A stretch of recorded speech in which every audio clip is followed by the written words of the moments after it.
नमस्कार साथियों, स्वागत है आपका दिव्यांशी इंग्लिश पॉइंट में। तो साथियों, आगे बढ़ने से पहले अगर अभी तक आपने मेरे चैनल को सब्सक्राइब नहीं किया है तो चैनल को सब्सक्राइब कर दीजिए, वीडियो को लाइक कर दीजिए और बेल आइकन को प्रेस कर दीजिए ताकि आगे आने वाली सूचना का नोटिफिकेशन सबसे पहले आपको मिल सके।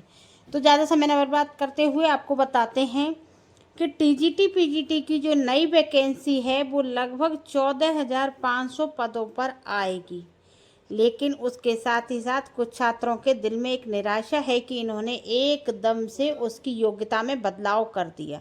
जी हाँ, नई शिक्षा नीति के नाम पर उन्होंने एकदम से योग्यता में बदलाव कर दिया, जिससे बहुत सारे अभ्यर्थी इस परीक्षा से वंचित हो जाएंगे। यानी कि प्रवक्ता में बीएड लागू कर दिया है तो एक दिन में बीएड नहीं होता है। तो जो अभ्यर्थी 2-3 साल से इस भर्ती का इंतजार कर रहे थे वो सभी बाहर हो गए, इसलिए उनमें निराशा है। छात्रों को खुश भी नहीं होने दिया सरकार ने कि वो खुश हो लें कि नई वैकेंसी आ रही, वो भी 34,500 पदों पर।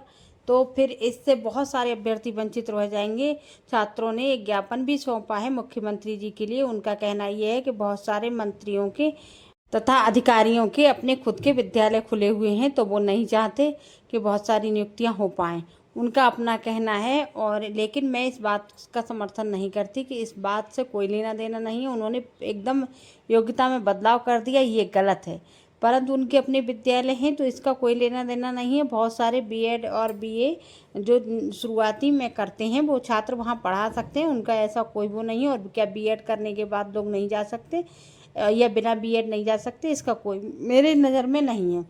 लेकिन हाँ, ये गलत है कि एक दिन में आपने भर्ती को ये कह दिया कि इसमें बीएड ज़रूरी है। तो ये चीज़ गलत है, क्योंकि जब अभ्यर्थी 4 साल से इंतज़ार कर रहे थे इस वैकेंसी के लिए तो वो 4 साल में बीएड भी कर सकते थे।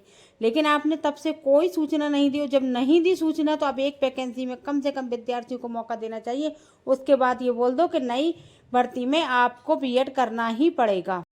खैर, वैकेंसी तो आएगी ही आएगी और उम्मीद है कि उसमें कुछ छूट भी मिलेगी। और रही बात अब आगे टीजीटी और पीजीटी की परीक्षा को लेकर, तो पीजीटी की परीक्षा आपकी 18 और 19 जून को जो होने जा रही वो अपनी नियत समय पर होगी। परीक्षा की तैयारी पूरी हो चुकी है, परीक्षा केंद्र भी तैयार हो चुके, तो उसमें कोई हीलावाली नहीं है, कोई दिक्कत नहीं है। अब रही बात आपकी टीजीटी की परीक्षा को, तो आयोग का कहना यह है कि टीजीटी की परीक्षा के बारे में हम तब बात करेंगे, पहले हम पीजीटी की सफलतापूर्वक करा लें, तब उसको हम विचार करेंगे कि क्या परीक्षा अपने 21-22 जुलाई को नियत समय पर कराने में कोई दिक्कत तो नहीं होगी। उसके बाद हम विचार करेंगे, लेकिन परीक्षा वही जुलाई के आसपास ही होगी। जैसे पीजीटी की परीक्षा 2-3 दिन आगे हो गई, ऐसे ही 2-4 दिन आगे पीछे भले हो जाए, अदरवाइज परीक्षा आपकी नियत समय पर होगी। वर्तमान स्थिति के अनुसार यही है कि आप 21-22 जुलाई को मानकर तैयारी करें। इससे अलग कोई भी किसी प्रकार की सूचना नहीं है। बाकी आप अपनी तैयारी में लगे रहें, किसी प्रकार का समय बर्बाद ना करें, क्योंकि अभी समय बर्बाद कर लिया तो फिर वैकेंसी आ जाएंगी, हम हाथ पर हाथ रखे बैठे देखते रह जाएंगे, लेकिन हम लोग कुछ नहीं कर सकते। तो परीक्षा हो सकता है कि जुलाई में पहले भी हो जाए। तो आप ये समझ लीजिए कि आपकी 21-22 जुलाई दी है तो 10 जुलाई से 21-22 तक के बीच में भी कभी हो सकती है, या 21-22 जुलाई दी है तो 30 जुलाई तक भी, 30 से 31 जुलाई तक भी हो सकती है। इससे आगे पीछे ज़्यादा नहीं होगा, जहाँ तक वर्तमान स्थिति के बारे में पता चल रहा है। तो आप उसी के हिसाब से अपनी तैयारी करिए। और लेकिन जो पीजीटी के फॉर्म डाले हैं वो तो केवल अपने 18-19 जून बिल्कुल डेफिनेट मानकर उसकी तैयारी करें। परीक्षा केंद्र वगैरह सब की तैयारी हो चुकी है, ऐसा शिक्षा सेवा चयन बोर्ड का कहना है। बाकी आप खुद समझदार हैं, कुछ बातें समझाने की नहीं होती हैं। कि अब देखिए, एक मेरे पास कमेंट आ रहा था कि मैडम आप ये बताइए कि क्या निश्चित तौर पर परीक्षा 21-22 जुलाई को हो जाएगी। तो देखिए, मैं एकदम निश्चित बात कैसे बोल दूँ। निश्चित तो अभी शिक्षा सेवा चयन बोर्ड भी नहीं है। बताइए, कल परसों तक तो हमारा ये था कि 14-15 तारीख को हमारी परीक्षा हो जाएगी। 10 दिन पहले एक नोटिफिकेशन आता है कि आपकी परीक्षा 21-22 जुलाई को होने जा रही।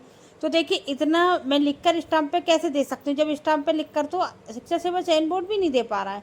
तो इसके लिए अगर कोई भी खबर गलत होती तो मुझे जिम्मेदार मत ठहराइएगा। जहाँ तक मुझे सूचना मिल रही है, मैं आपको ऑथेंटिक सूचना ही देना चाहती हूँ। मैं आपका समय बर्बाद नहीं करना चाहती हूँ, ना ही मैं किसी प्रकार की गलत भ्रामक जानकारी आपको देना चाहती हूँ। लेकिन जब जानकारी खुद ही भ्रामक बन जाती है बाद में, तो इसके लिए मैं कहाँ से जिम्मेदार हो जाती हूँ।